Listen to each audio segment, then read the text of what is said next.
The call came on the third day of my hospitalization, while machines monitored my failing kidneys and my world had shrunk to the rhythmic beeping of medical equipment. My phone lit up with my father's name, a name I hadn't seen in days despite my desperate texts about my diagnosis. Marcus. Before we jump back in, tell us where you're tuning in from, and if this story touches you, make sure you're subscribed, because tomorrow, I've saved something extra special for you. My father's voice was crisp as freshly printed documents. I need you to sign these insurance forms and fax them to my office by tomorrow. The hospital room tilted beneath my weakened body. 3 days I'd been drifting in and out of consciousness, watching specialists shake their heads over my test results, and he was calling about paperwork. Dad, I can barely hold a pen right now. The doctors say my condition is serious. My voice sounded distant, hollow, while his tone sharpened like a scalpel. The hospital administration needs these forms. Elena's been working on this all week. If you don't sign them, I'll have to reconsider helping with your treatment costs. A strange heat spread through my chest as 32 years of conditional love crystallized in that single cruel ultimatum. The weight of my father's disappointment, a burden I'd carried since childhood, suddenly felt irrelevant compared to the IV drips keeping me alive. I might not make it through this, Dad. My words hung in the antiseptic air. Family responsibility is a two-way street, Rebecca, he replied, ice-coating each syllable. If you don't complete these forms, don't expect our support anymore. My name is Rebecca. I'm 32 and an elementary school teacher. This is the story of how I finally discovered the family that mattered. For months before my diagnosis, I'd noticed the symptoms, the fatigue, the unexplained bruising, the persistent infections that wouldn't clear with antibiotics. My father, a successful healthcare consultant, had brushed off my concerns during our monthly dinners.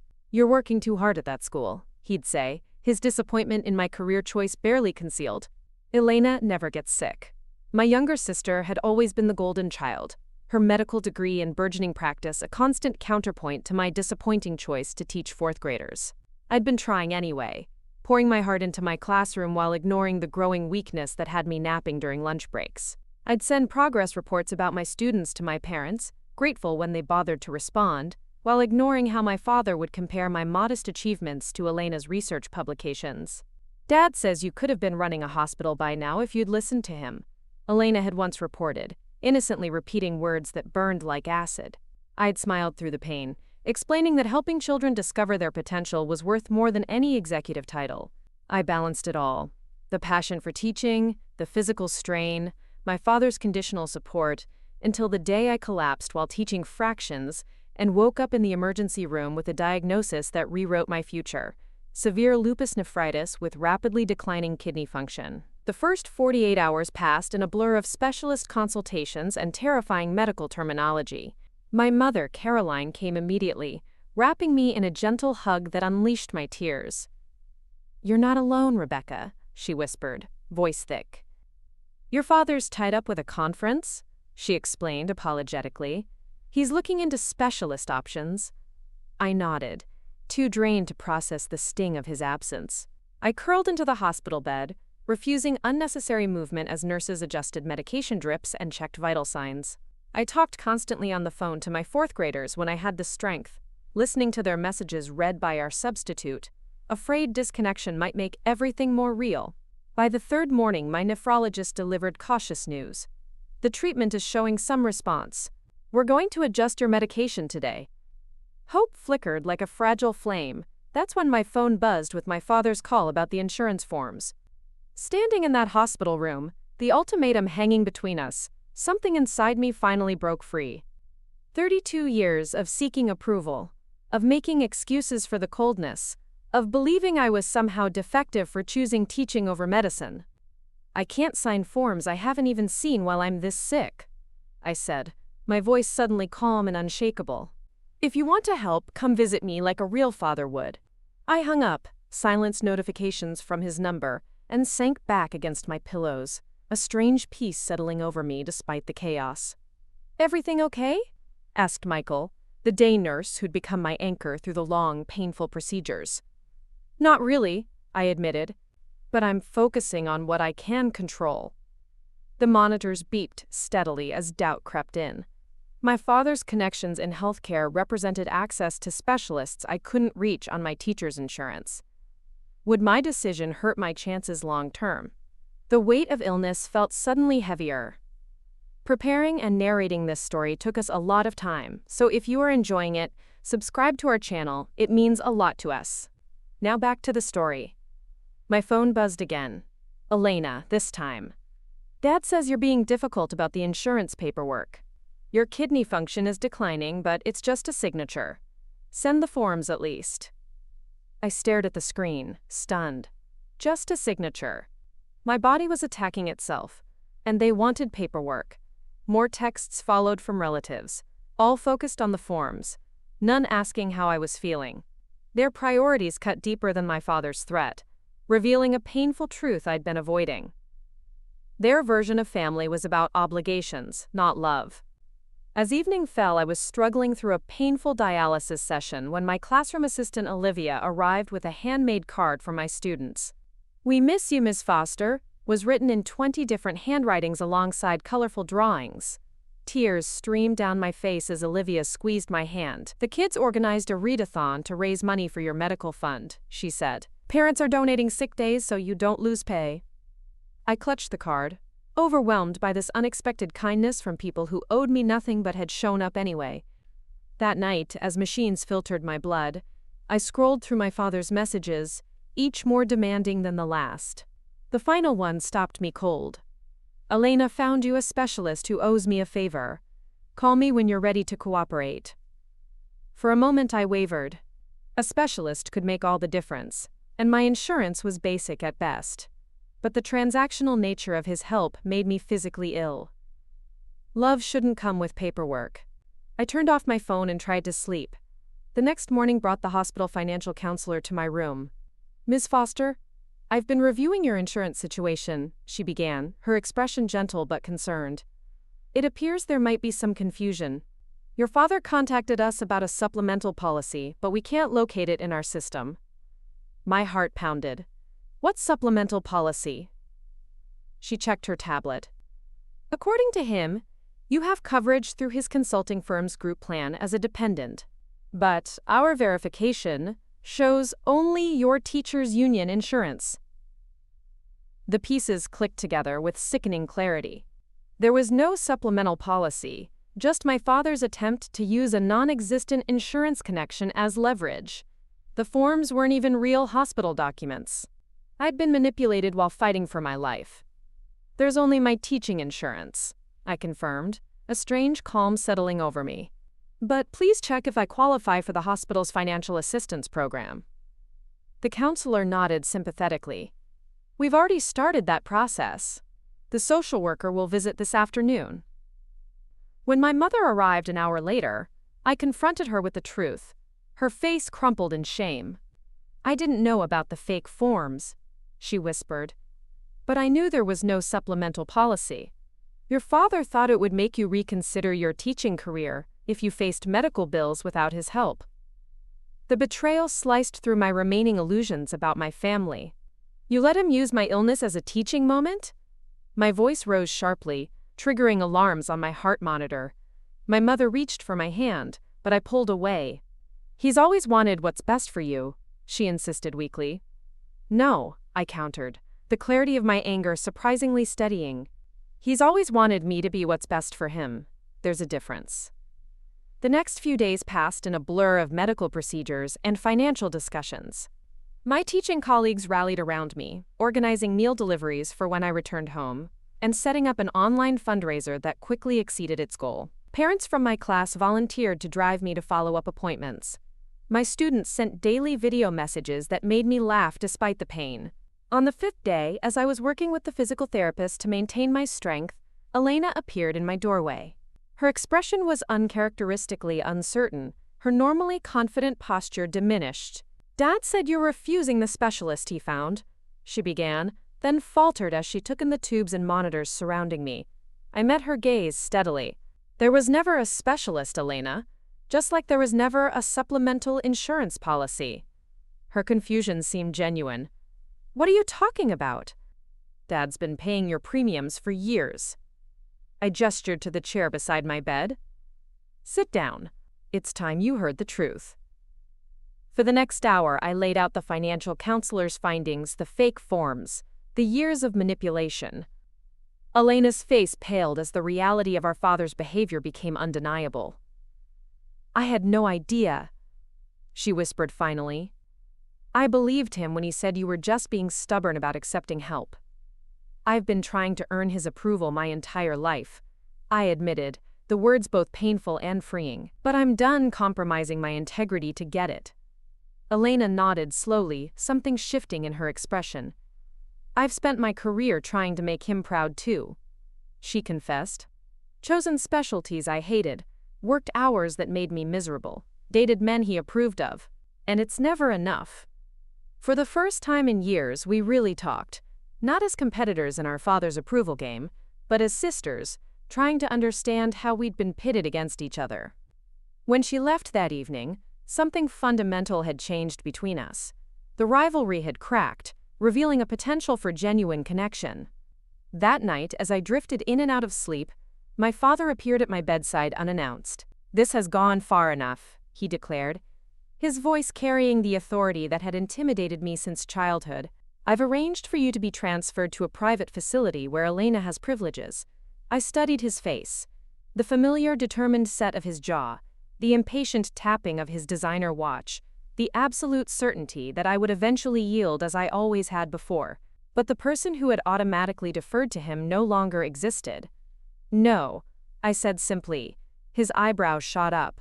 "This isn't a request, Rebecca. Your condition requires specialized care that—" "My condition requires honesty," I interrupted.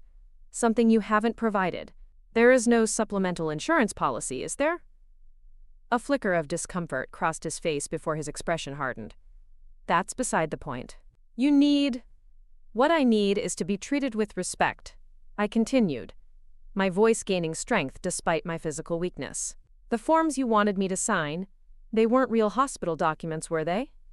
Anger flashed in his eyes. "You're being childish. This is about your health, not some perceived slight." "Answer the question, Dad. Were the forms legitimate?" His silence was confirmation enough. I pressed the call button, and Michael appeared promptly. "Is everything all right, Miss Foster?" "My father was just leaving," I said firmly. "Please make a note in my chart that he is not authorized to make medical decisions on my behalf." The shock on my father's face would have been satisfying if it weren't so painful to witness. He'd never imagined I would actually enforce boundaries. "You're making a mistake," he warned, gathering his coat. "Your teacher's insurance won't cover the treatments you need." "I'll manage," I replied, suddenly exhausted by the confrontation. "Goodbye, Dad." After he left, I wept, not for the loss of his financial support, but for the father I'd always wanted and never had. Michael quietly adjusted my medications, his presence a steady comfort as I grieved. The following week brought unexpected developments. Elena arrived with a specialist, not one of our father's connections, but a former medical school classmate who specialized in autoimmune disorders. No strings, she promised. Just a second opinion from someone I trust. My social worker secured approval for an experimental treatment protocol that my insurance would cover. The hospital's financial assistance program reduced my out-of-pocket expenses significantly. My principal called to assure me my job was secure, with accommodations for my recovery period. Most surprisingly, my mother appeared one afternoon without my father, her expression determined despite her obvious nervousness. "I've set up my own apartment," she announced, her voice shaking slightly. "After 35 years, I'm leaving your father." The news stunned me. My parents' marriage had seemed as immutable as a physical law. "Mom, you don't have to." "I do," she interrupted gently. "Watching you stand up to him made me realize how long I've been making excuses for his behavior toward you, toward everyone. I want to be part of your life the right way." Tears blurred my vision as I realized my small act of self-preservation had created ripples I never expected. My mother moved closer, tentatively taking my hand. "I should have protected you from his manipulation." "I'm so sorry, Rebecca." Her apology couldn't erase decades of complicity, but it opened a door I'd thought permanently closed. "We'll figure it out," I promised, squeezing her fingers gently. In the months that followed, my recovery progressed slowly but steadily. The experimental treatment stabilized my kidney function, though I would need monitoring for life. I returned to my classroom part-time, my students, enthusiasm for learning renewing my strength daily. Elena and I established a cautious new relationship, sharing Sunday brunches where we gradually dismantled the competitive dynamic our father had fostered. My father remained distant, sending formal emails about family matters but making no real effort to acknowledge his actions. His final attempt at control came in the form of a certified letter containing a check for medical expenses. The accompanying note read coldly, "No strings attached." I stared at the sum, equal to 3 months of my teaching salary, feeling the familiar pull of financial security warring with my newfound self-respect. After a sleepless night, I returned the check with a brief note. "I appreciate the gesture, but I can't accept money as a substitute for honesty and respect." He never responded directly, but the hospital billing department informed me that an anonymous donor had contributed significantly to the patient assistance fund earmarked for autoimmune conditions. I couldn't prove it was him, but the timing suggested an attempt at reconciliation that preserved his pride. 6 months after my diagnosis, I sat on a park bench watching my 4th graders release butterflies they'd raised from caterpillars, a science project that had taken on deeper meaning during my absence. "Miss Foster," called Zoe, her eyes wide with wonder as a monarch fluttered skyward. "Look how far it's going." I smiled, thinking of my own metamorphosis. "That's what happens when you're finally free," I told her, the words resonating beyond their simple meaning. That evening, scrolling through my professional email, I noticed a familiar name had registered for my school's parent-teacher conference, my father. He had never attended a single school event in my teaching career. Yet here he was, scheduling time to see my classroom, my work, my world. I didn't reach out. Some relationships can't be fixed with a gesture or a donation, but I felt something shift inside me, the last traces of that desperate need for his approval finally dissolving. My illness had forced me to make an impossible choice that turned out to be the simplest one. Choose health over manipulation, choose authenticity over appearances, choose the family we create over toxic blood ties. I still keep the hospital bracelet from those terrifying days. A silicone reminder circling my wrist during particularly challenging moments. Not to dwell on the pain, but to remember the clarity that emerged from it. My classroom walls now display a quote I hand-lettered during recovery. "Sometimes the worst moments lead us exactly where we need to be." My 4th graders think it's about their multiplication struggles. I know it's about the day I finally stopped allowing my value to be determined by someone else's validation. The year following my diagnosis reshaped everything I thought I knew about family, support, and my own resilience. My lupus nephritis required a delicate balance of medications, careful monitoring, and lifestyle adjustments that transformed my daily routines.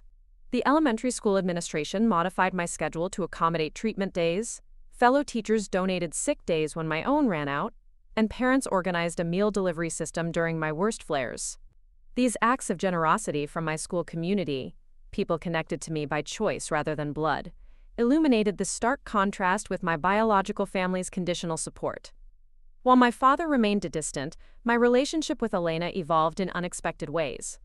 Her medical expertise became a bridge between us rather than a dividing line. "Your latest lab results show improvement," she noted during one of our Sunday brunches, scanning the numbers I'd reluctantly shared. "But your inflammation markers are still elevated. Are you pushing yourself too hard in the classroom?" Once I would have heard criticism in her question, echoes of our father's dismissal of my teaching career. Now I recognized genuine concern from a sister who was learning to use her medical knowledge as a way to connect rather than compete. "The spring concert preparations are intense," I admitted, sipping my green tea. 28 4th graders attempting harmony requires more energy than I anticipated. Elena nodded thoughtfully. "Maybe I could help?" I played violin through medical school. Not brilliantly, but enough to herd cats, or children, through basic music theory. The offer stunned me into momentary silence. Before my illness, Elena had never shown interest in my classroom world. Now she was volunteering precious hours from her demanding schedule to assist with something our father would have considered beneath her talents. The kids would love that, I managed finally. But your patients can wait one afternoon, she finished firmly. My patients have other doctors. You're my only sister. That simple declaration, "You're my only sister," represented a seismic shift in our relationship. The competitive dynamic fostered by our father's manipulative comparisons was slowly being replaced by something healthier, something closer to the sisterhood we might have enjoyed all along without his interference. Elena's appearance in my classroom the following week captivated my students. They peppered her with medical questions that she answered with unexpected patience, then settled attentively when she demonstrated proper violin posture. Watching her guide small hands into correct positions, I glimpsed the compassionate physician beneath the achievement-driven exterior our father had cultivated. "Dr. Elena is cool," whispered Zoe during rehearsal. "She doesn't even mind when we mess up. She just helps us try again." The observation struck a chord deeper than the music we were practicing. The freedom to fail, to learn, to evolve without punishment, this was what had been missing in our childhood home, where perfection was the only acceptable outcome. My mother's transformation proved even more profound. After leaving my father, she rented a modest apartment across town and began volunteer work at the local library, a passion she'd abandoned during her marriage. Our weekly coffee dates revealed a woman emerging from decades of subjugation, rediscovering interests and opinions long suppressed. "I've joined a book club," she announced one afternoon, eyes bright with excitement. "We're reading novels your father always dismissed as frivolous." The joy in her voice as she described animated literary discussions underscored how thoroughly my father had controlled even her intellectual life. Our conversations gradually shifted from cautious small talk to meaningful exchanges about books, politics, and her growing relationship with my students, who adored Grandma Caroline when she visited my classroom. 3 months after her separation, my mother made a confession that illuminated the depth of my father's manipulation. "He threatened to disinherit you completely if I didn't support his approach to your career choices," she revealed, hands trembling around her coffee cup.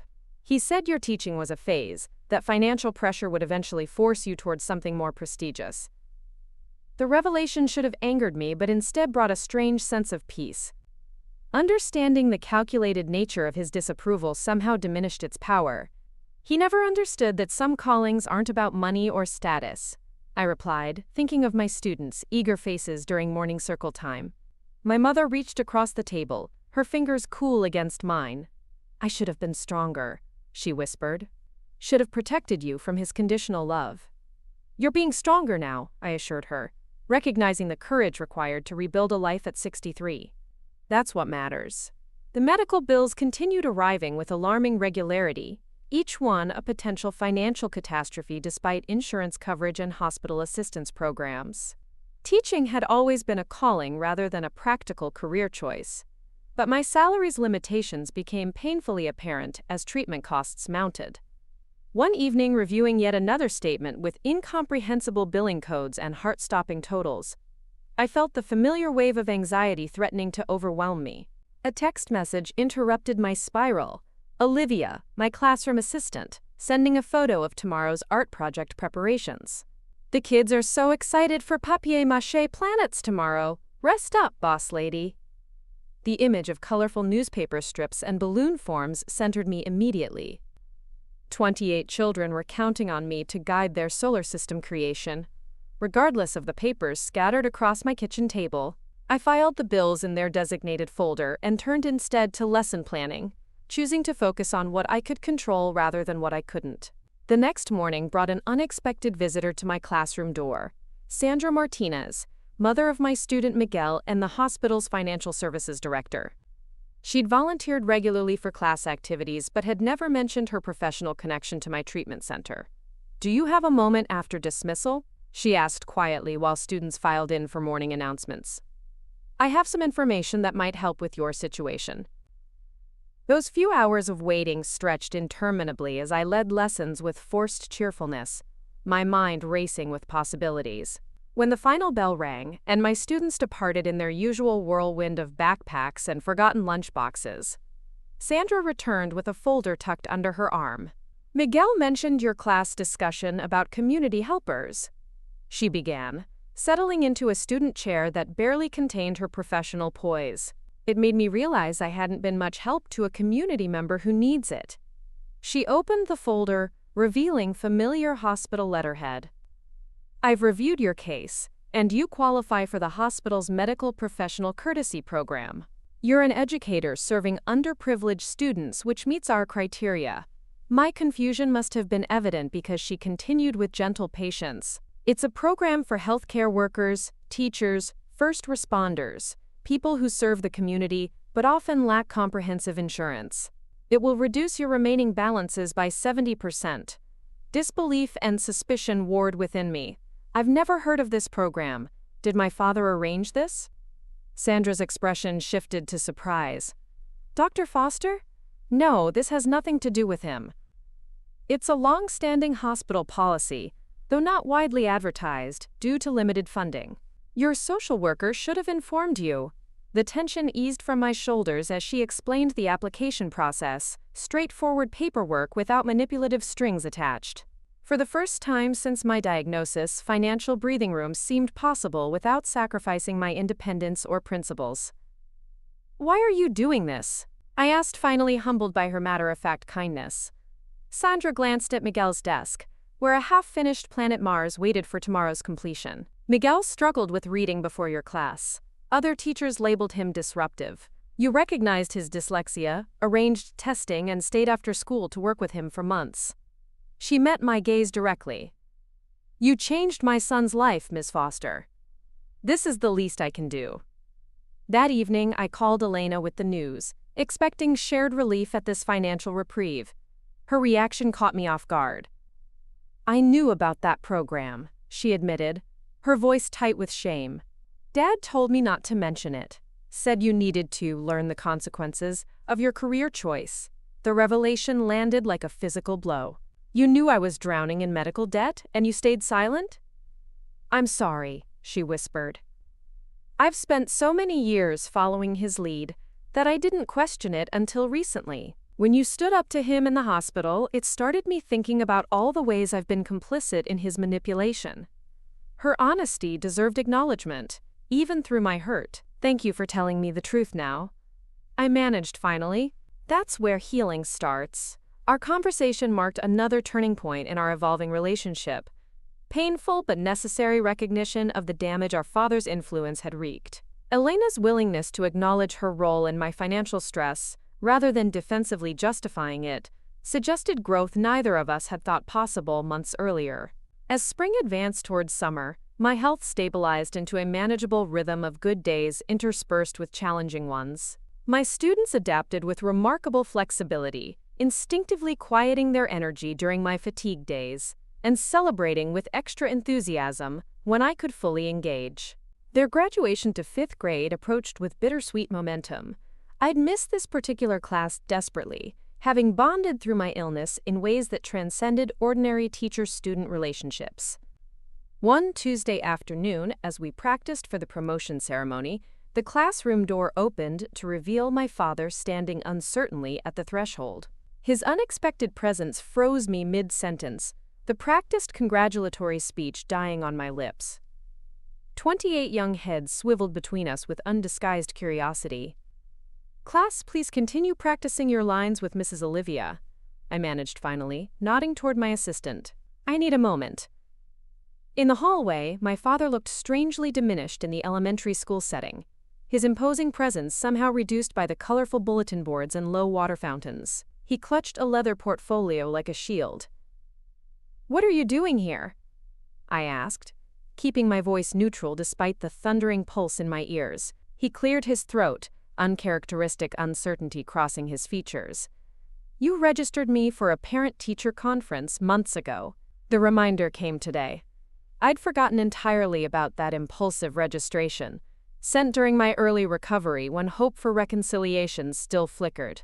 That was a mistake, I replied flatly. We have nothing to discuss about my students. Perhaps we have things to discuss about my student, he countered, his voice lacking its usual authoritative edge. At my confused expression, he continued. I've spent 32 years trying to teach you what success looks like. I never considered I might be the one who needed education.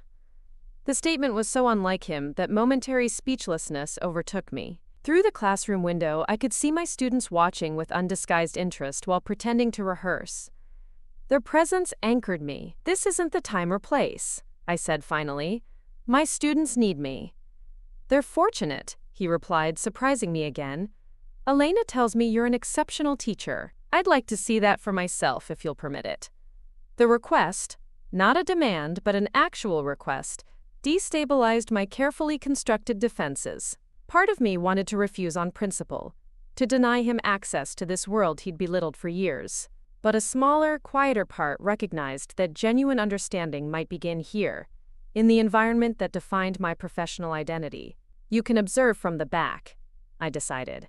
"No interruptions, no comments. This is their space, not yours." He nodded agreement, following me into the classroom with uncharacteristic deference. "My students." Eyes widened at the sight of his expensive suit and commanding presence. "Class, this is Dr. Foster, my father," I explained simply. "He's here to observe our rehearsal." Without further acknowledgement, I resumed coaching their recitations, hyper-aware of his scrutiny but determined not to let it affect my teaching approach. For the next hour, my father witnessed the culmination of a year's work.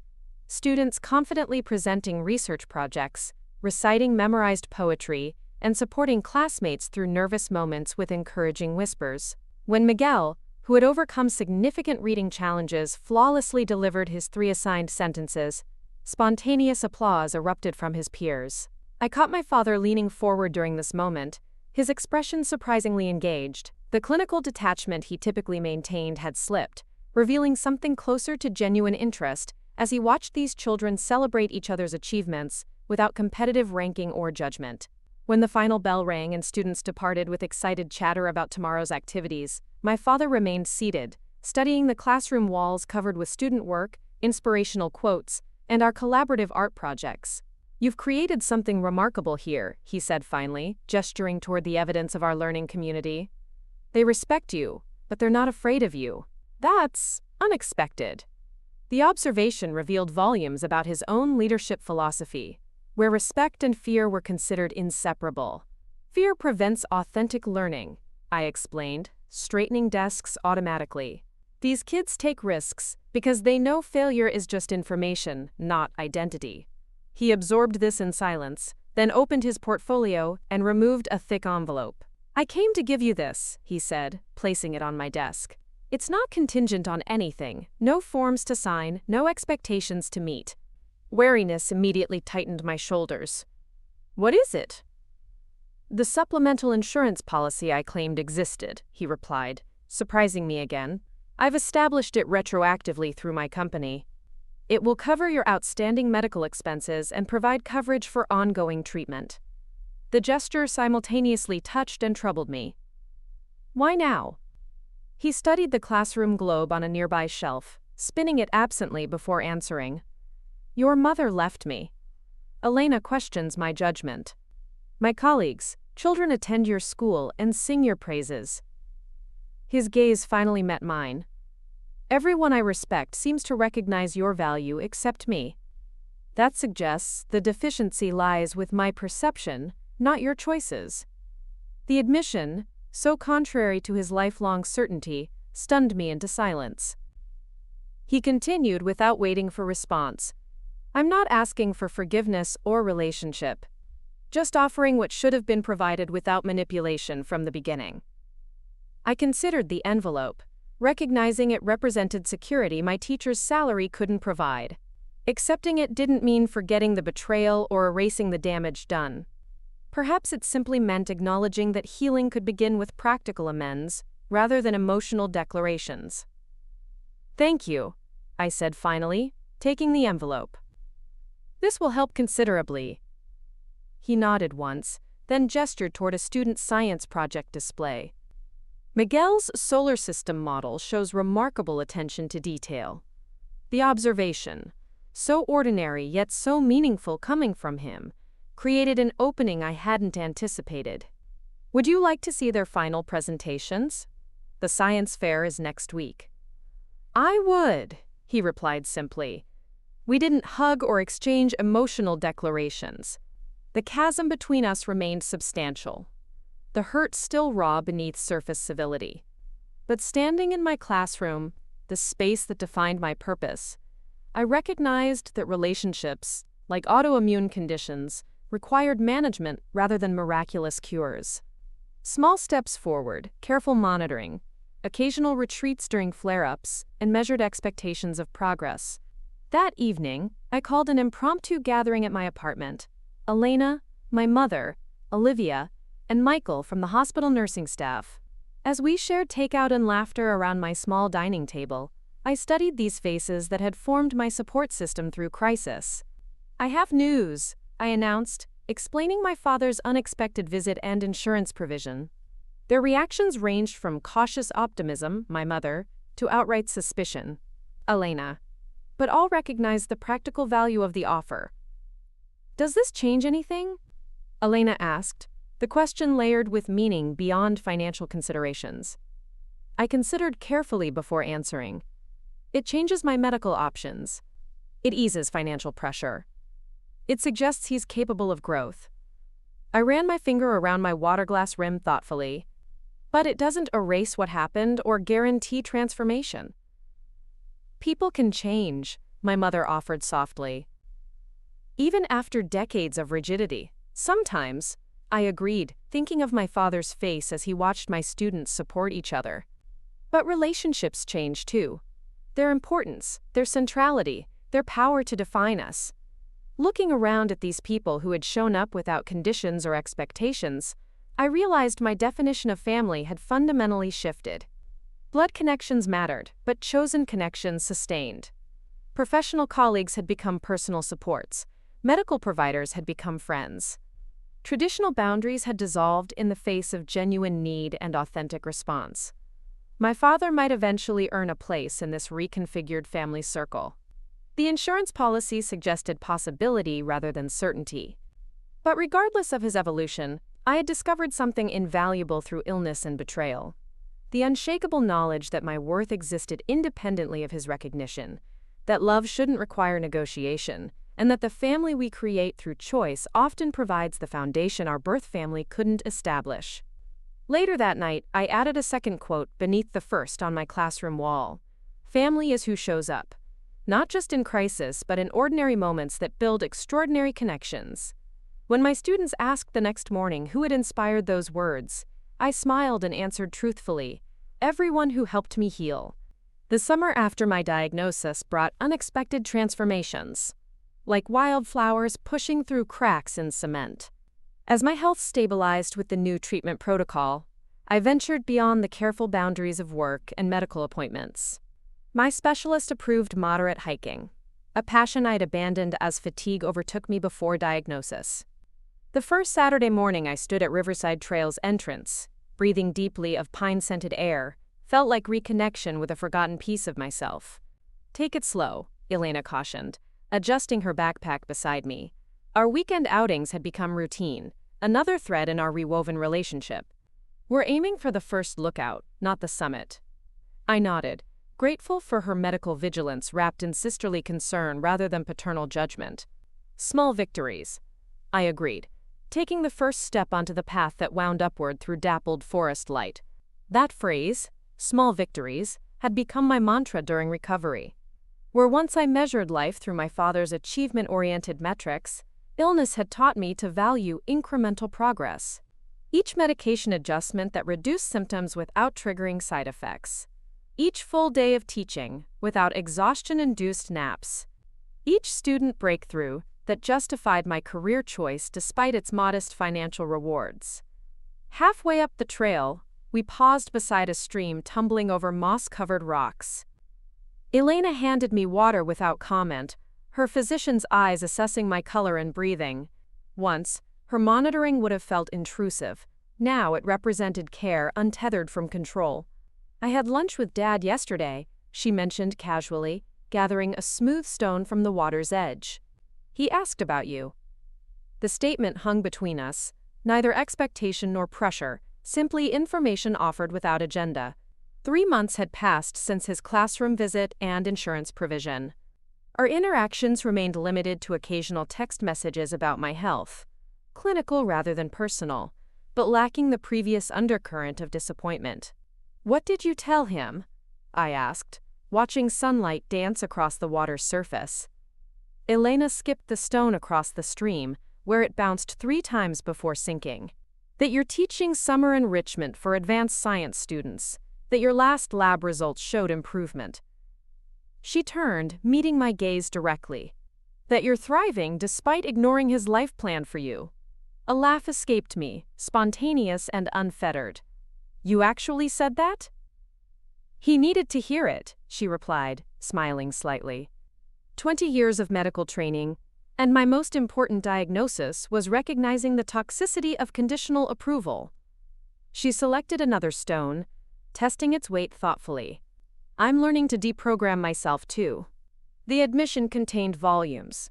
Acknowledgement of her complicity in our father's manipulation, and her commitment to different patterns moving forward. We continued upward in companionable silence, reaching the lookout where the valley spread beneath us in verdant splendor. Standing there, catching my breath without hiding my effort, I recognized how far we'd both traveled beyond the competition that once defined us. "I've been thinking about something," I ventured, settling onto a weathered wooden bench. "The summer enrichment program has shown me there's a gap in how we teach science to elementary students, especially those with learning differences." Elena joined me, raising an eyebrow. "Miguel's dyslexia?" "Among others," I confirmed. "Traditional textbooks fail them, but they thrive with hands-on experimentation and visual modeling." I hesitated before continuing. "I'm considering developing a specialized curriculum, maybe even writing grant proposals to fund implementation across the district." Once, sharing professional ambitions with my sister would have invited unfavorable comparisons to her prestigious medical career. Instead, Elena leaned forward with genuine interest. "That sounds important. Would you need to reduce your classroom hours?" "Eventually," I admitted. "It's just a concept now, but Principal Martinez mentioned curriculum development release time might be possible next year." Elena nodded thoughtfully. "You'd be addressing a systemic issue rather than just helping your own students. That's leadership, not abandonment." Her framing struck me so different from how our father would have evaluated such a career shift. In his worldview, leadership equated to titles and organizational hierarchy. Elena was recognizing the influence possible through expertise and innovation, regardless of institutional position. "I was worried about leaving the classroom," I confessed. "After all my insistence that direct teaching is what matters to me." "Growth isn't hypocrisy," Elena replied simply. "And who says you can't do both? Develop curriculum and continue teaching, just differently." She grinned suddenly. "Besides, I can't picture you abandoning students entirely. You'd wither without their energy." Her understanding of both my professional values and personal needs demonstrated how profoundly our relationship had evolved. We remained on that lookout longer than my energy truly permitted, discussing curriculum possibilities and potential funding sources, Elena offering connections to medical school researchers studying learning differences. By the time we descended, plans had crystallized into actionable steps, including Elena's offer to co-author sections on neuroscience-based teaching strategies. Collaboration instead of competition. Support instead of sabotage. The transformation felt miraculous, yet entirely logical, like finding the correct diagnosis after years of misidentified symptoms. The following week brought another unexpected development when my mother invited me to dinner at her apartment. The modest 2-bedroom space reflected her emerging independence, bookshelves overflowing with previously forbidden fiction, walls adorned with local artists, work, kitchen counters supporting flourishing herb plants. "Rebecca, I need your honest opinion," she announced after serving homemade pasta that would have horrified my carbohydrate-avoiding father. "I've been offered a position." I set down my fork, genuinely surprised. My mother hadn't worked outside the home since before my birth, her considerable intelligence channeled exclusively into supporting my father's career and managing our family's social standing. "What kind of position?" "The library where I've been volunteering needs a community outreach coordinator," she explained. nervousness and excitement coloring her voice in equal measure.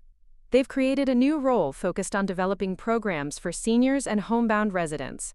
Pride surged through me, not the conditional approval my father dispensed for achievements matching his predetermined metrics, but genuine admiration for her courage. At 63, she was contemplating her first professional role after decades of identity subsumed by marriage. "That's perfect for you," I responded truthfully. "You've always connected people with resources they didn't know they needed." Relief softened her features. "Your father says I'm being ridiculous. That volunteer work is appropriate for my position, but paid employment will embarrass him professionally." The statement revealed both his continued attempts at control and her evolving resistance. That she sought my opinion rather than automatically deferring to his judgment represented profound growth. "Mom," I said gently, "his embarrassment is about his outdated expectations, not your capabilities. Would this role fulfill you?" She nodded without hesitation. "I keep thinking about isolated seniors without transportation to access library services, about homebound individuals missing the joy of literature, about creating connection through books." Her eyes brightened with purpose. "It matters, Rebecca. It's not prestigious or lucrative, but it matters." I reached across the table, squeezing her hand. "Then his opinion is irrelevant. Take the position." 2 weeks later, I sat in the library's community room, watching my mother confidently present her outreach initiative to the board of directors. Her presentation reflected meticulous planning, transportation partnerships with local senior centers, digital literacy training for accessing ebooks, volunteer recruitment for home delivery services. When board members peppered her with budget questions, she responded with calm expertise, rather than deference or uncertainty. The transformation was remarkable. From a woman who had once checked with my father before expressing opinions at dinner parties, to an emerging professional advocating for community needs with clarity and conviction. The board approved her proposal unanimously. As congratulations flowed afterward, I noticed her shoulders straighten, her gestures becoming more animated, her laughter more frequent. Freedom from my father's judgment was allowing her authentic self to emerge, a self with passions, capabilities, and vision entirely her own.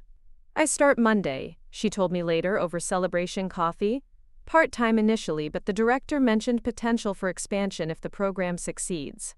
"It will succeed," I assured her, recognizing the same determined expression I saw in my classroom mirror before tackling challenging lessons. "You've always had this in you, Mom. You just needed space to discover it." She studied her coffee cup thoughtfully. "Your illness forced choices none of us expected. When your father demanded you leave the hospital for Whitney's party, something crystallized for me too." Her gaze met mine directly. "I watched you choose integrity over manipulation and realized I'd forgotten how to do that." The conversation illuminated how my medical crisis had catalyzed transformation beyond my personal boundaries. Ripples affecting family dynamics I'd long considered immutable. My sister reclaiming professional autonomy. My mother discovering vocational purpose. Even my father showing glimmers of reflection, however limited. As summer transitioned to fall, these evolving relationships intertwined with my improving health and professional growth. The supplemental insurance my father had established covered specialized treatment that stabilized my condition further, allowing me to balance classroom teaching with curriculum development. Principal Martinez approved my proposal for a science program targeting students with learning differences, complete with release time for implementation. My first district-wide presentation to fellow educators brought unexpected attendance.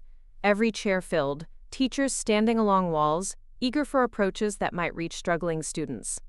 Partway through my explanation of multisensory instruction techniques, the conference room door opened to admit a latecomer. My father slipped into the back row, expression unreadable behind wire-rimmed glasses. His presence momentarily disrupted my concentration. What criticism would follow this observation? Before professional instincts reasserted control. I continued demonstrating how abstract scientific concepts became accessible through tactile models, confident in methodology developed through classroom experience rather than theoretical frameworks he would have preferred. When teachers crowded forward afterward with questions and requests for materials, He remained seated, observing without approach.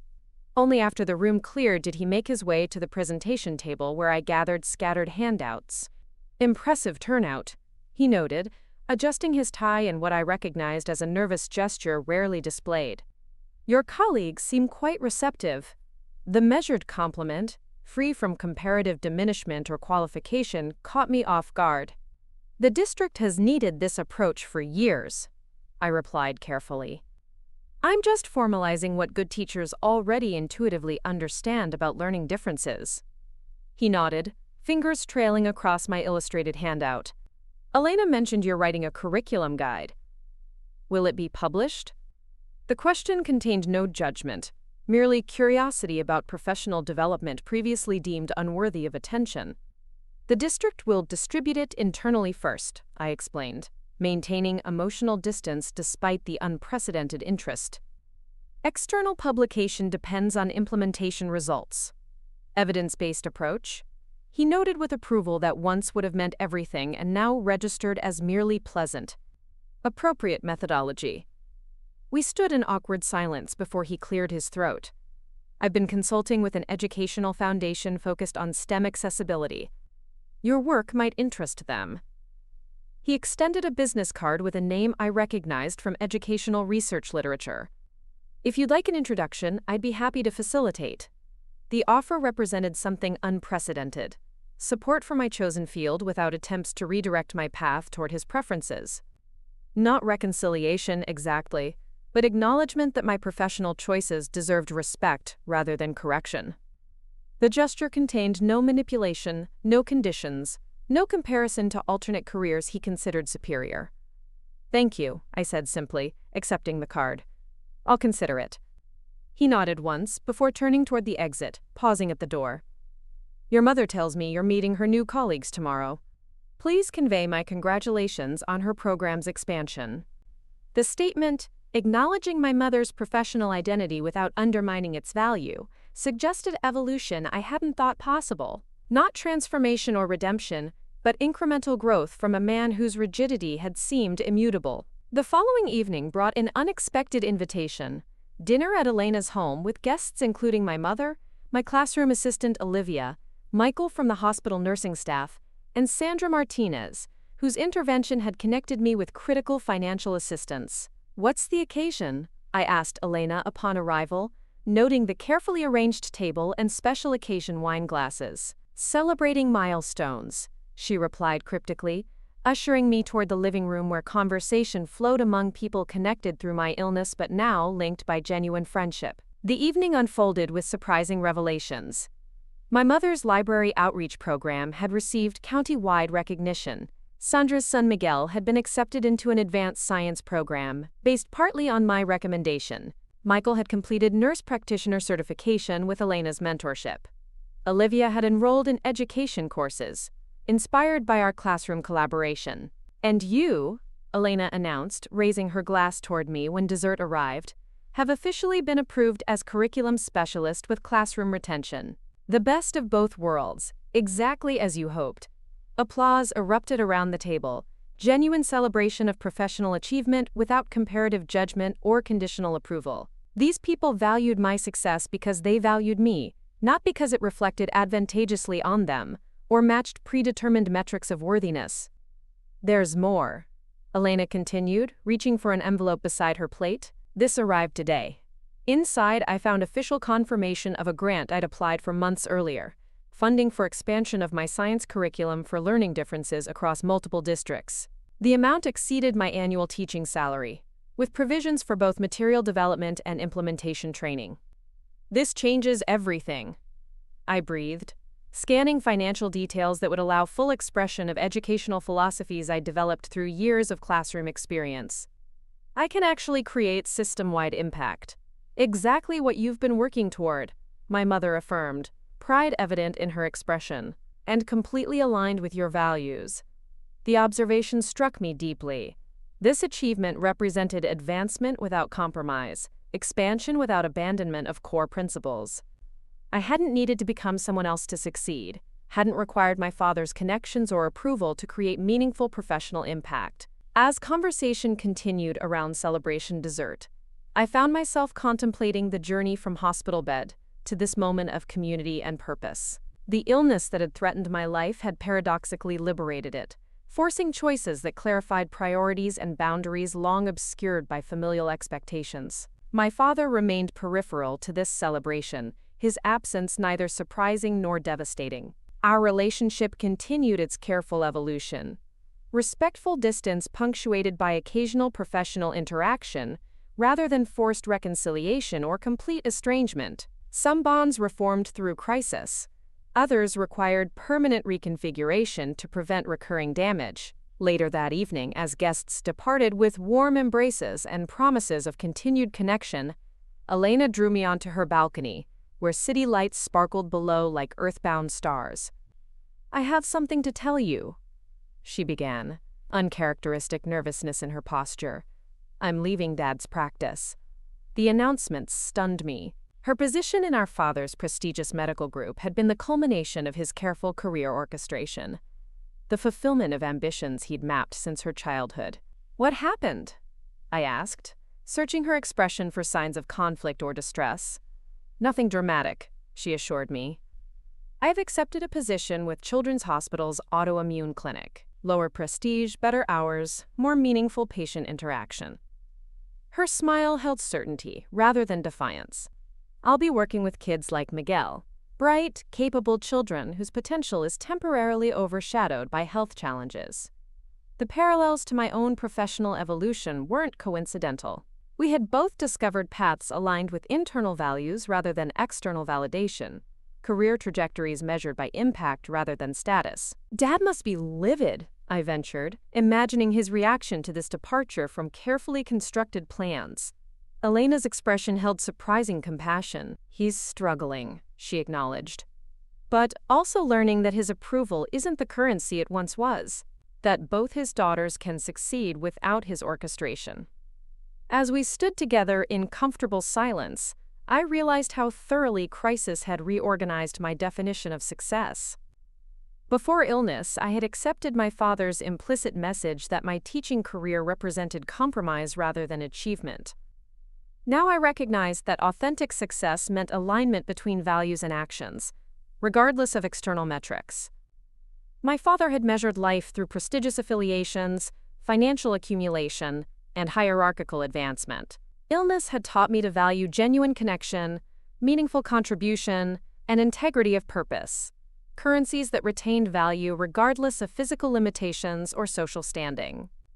The months following that celebration dinner brought continued evolution.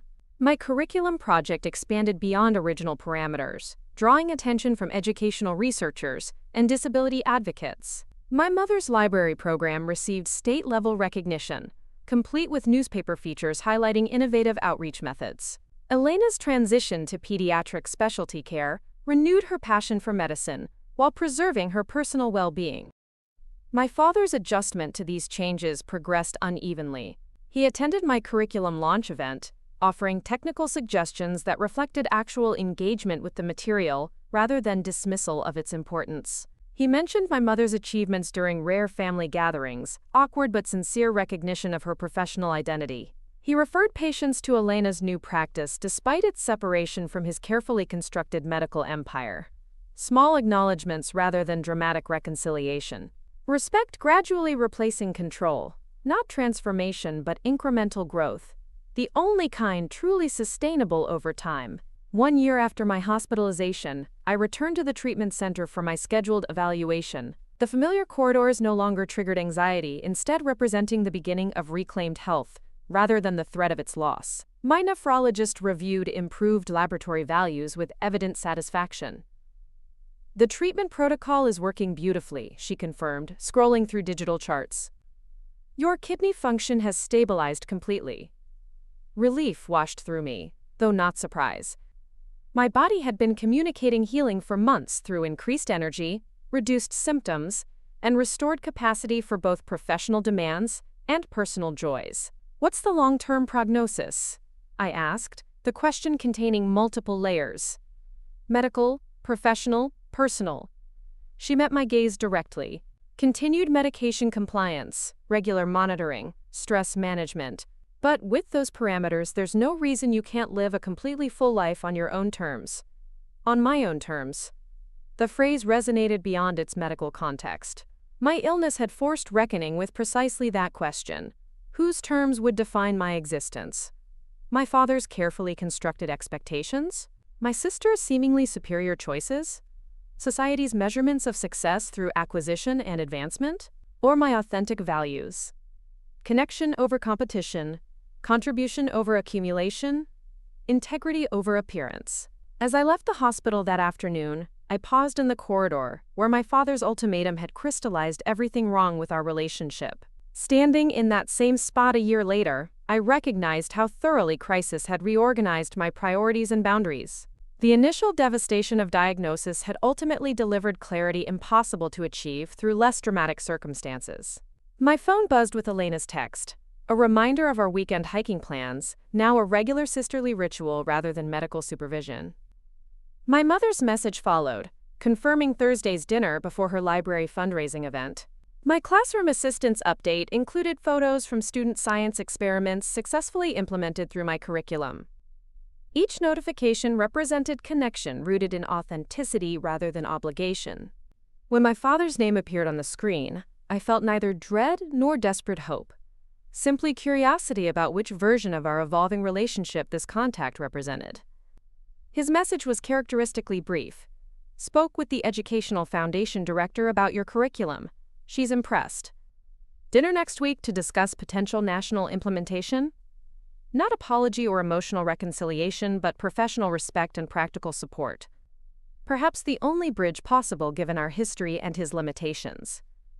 I typed a simple acceptance, appreciating the offer without attaching excessive significance to its meaning.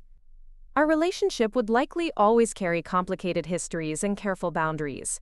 Not the unconditional connection I'd once desperately sought, but a reconfigured interaction based on mutual respect rather than power imbalance. The hospital exit doors slid open, releasing me into autumn sunshine that gilded everything with temporary perfection. 1 year earlier, I'd been defining family through biological obligation and success through external validation. Crisis had stripped away these artificial constructs, revealing more authentic measurements. Family had become those who showed up without conditions or expectations. Some related by blood, others by choice, all connected through genuine care rather than obligation. Success had transformed from achieving predetermined metrics to living aligned with core values, regardless of external judgment.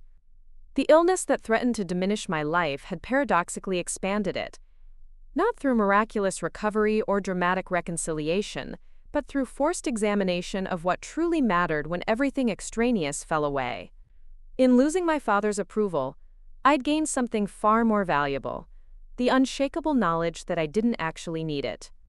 That my worth existed independently of his recognition, that authentic connection required mutual respect rather than power imbalance. I still wear the hospital bracelet occasionally, not as morbid reminder, but as tangible evidence that our greatest challenges often contain unexpected gifts, disguised as devastation. The lupus that attacked my kidneys had simultaneously demolished outdated beliefs about family, success, and personal value that had limited my life far more extensively than any physical condition could. 1 year after crisis forced impossible choices, I found myself exactly where I needed to be, still teaching the students who energized my spirit, developing curriculum that expanded my impact, surrounded by people who valued authenticity over appearance, pursuing purpose defined by internal compass rather than external validation. Some relationships had been permanently reconfigured, others surprisingly strengthened, all fundamentally clarified by the uncompromising honesty crisis demands. The father who once controlled my self-perception through conditional approval had become merely one influence among many. His power diminished not through dramatic confrontation, but through the quiet certainty of knowing my own worth independent of his assessment. The medical bills that once threatened financial devastation had evolved into manageable obligations through community support and institutional assistance, demonstrating that genuine security came through connection rather than accumulation. The illness that once symbolized limitation had transformed into catalyst for authentic living, proof that our greatest challenges often contain precisely the lessons we most need to learn. Up next, you've got 2 more standout stories right on your screen. If this one hit the mark, you won't want to pass these up. Just click and check them out. And don't forget to subscribe and turn on the notification bell so you don't miss any upload from us.